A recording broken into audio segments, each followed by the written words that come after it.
Allison currently has a balance of $2,300. So that means that that's how much money she has in her bank account right now, or showing in her checking account right now.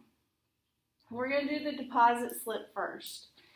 So again, for those of you at home, I'll have deposit slips on the blank notes section.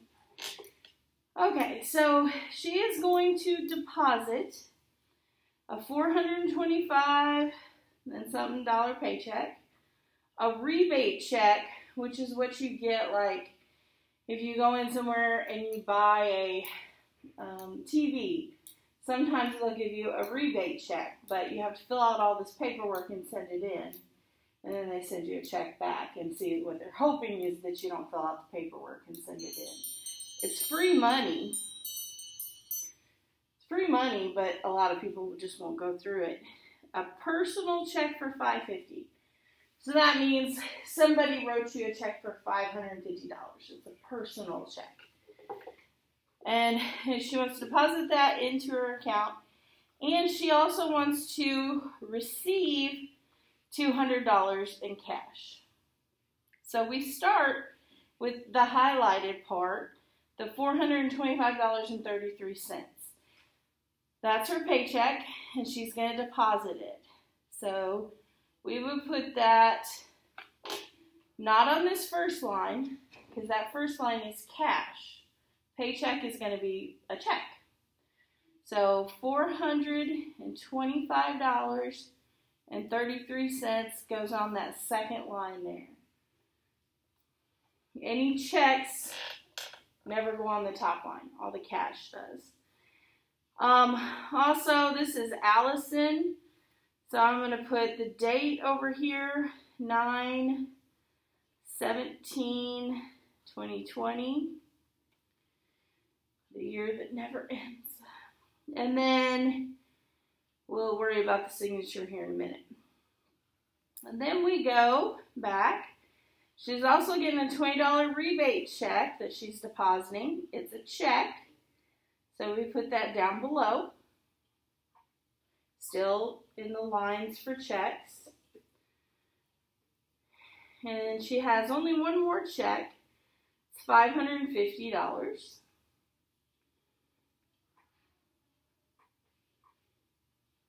If she had cash that she was depositing, you'd add up all the cash and you'd put it on top, in that very top line. Then she wants to receive $200 in cash. So what you do is you add up everything we have, and you can use a calculator. Let's see. I got $995.33, but double check me because I told you I was tired. Don't you? All right.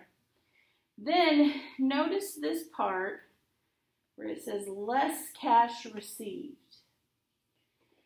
If you're wanting money back out of those checks, then you have to do this part over here that says sign here for cash received. I think that says if required. It's required if you're getting cash. So we're getting $200 back in cash. So we're not depositing that $200. So this is subtraction. So we're only depositing technically $795.33.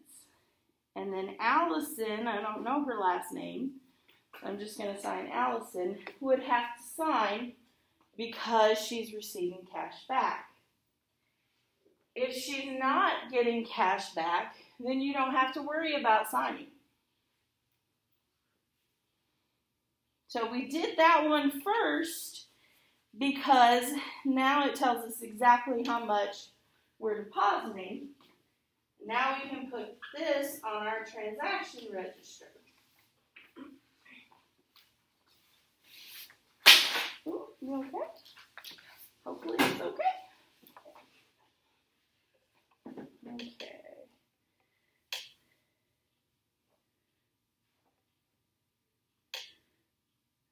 I can take a picture of it while I'm on airplane or not. I think I can. I don't need very much.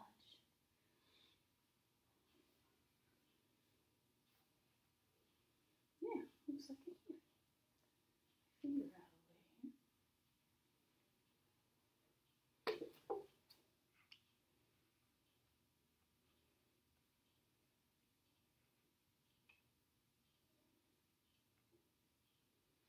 Perfect. Okay, so now we're going to put all this in our transaction register. We start with the very first line. It's the white line.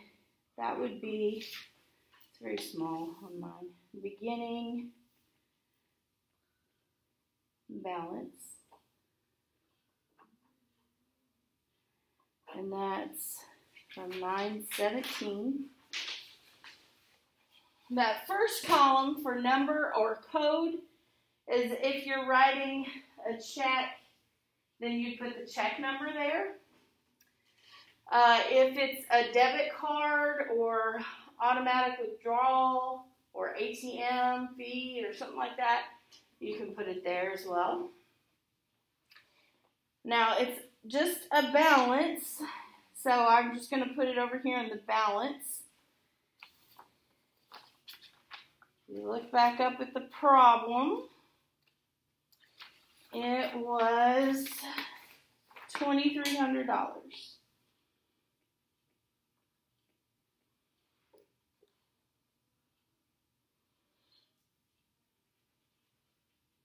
This is the check register that we're filling out, by the way.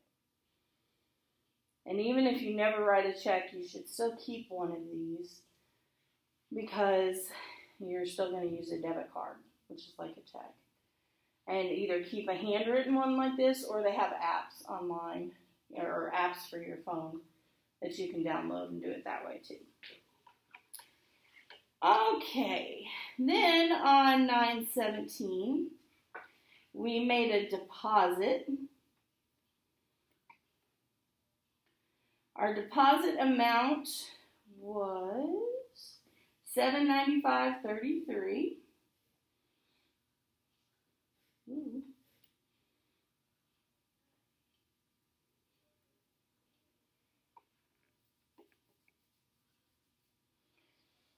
And then we actually add that in our calculator or on a piece of paper or whatever, and we put our total under the 2,300.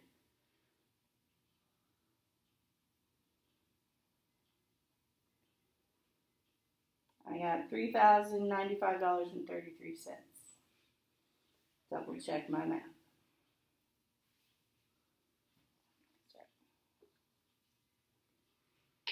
So the question, how much will she have in her account after the transaction, is that amount, $3,095.33.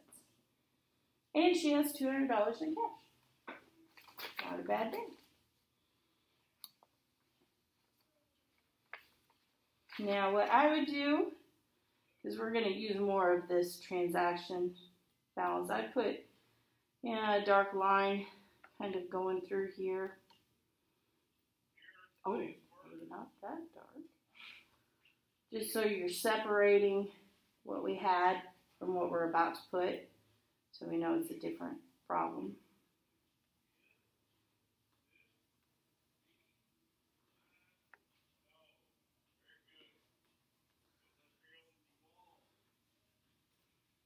Okay. So this one we'll work through together and we'll talk about it. See how long.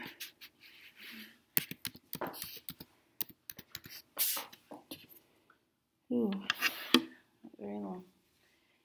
Okay, so Nick has a checking account with the Park Slope Savings Bank. He writes both paper and electronic checks, and for each transaction, Nick enters the necessary information: check number, date, type of transaction, and amount. I lost my place. Oh. He uses E to indicate electronic transactions, so that's something he does on the computer.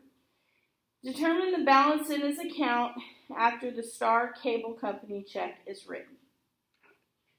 So copy down what you have here onto your paper that I gave you. Notice how they're skipping a line. They're only writing on the white lines. You can do that, and that leaves you a spot to actually show your addition. Some people do that. I'm cheap, don't want to buy a lot of check registers, so I do it the other way, but I'll do it this way this time. If you want to skip lines.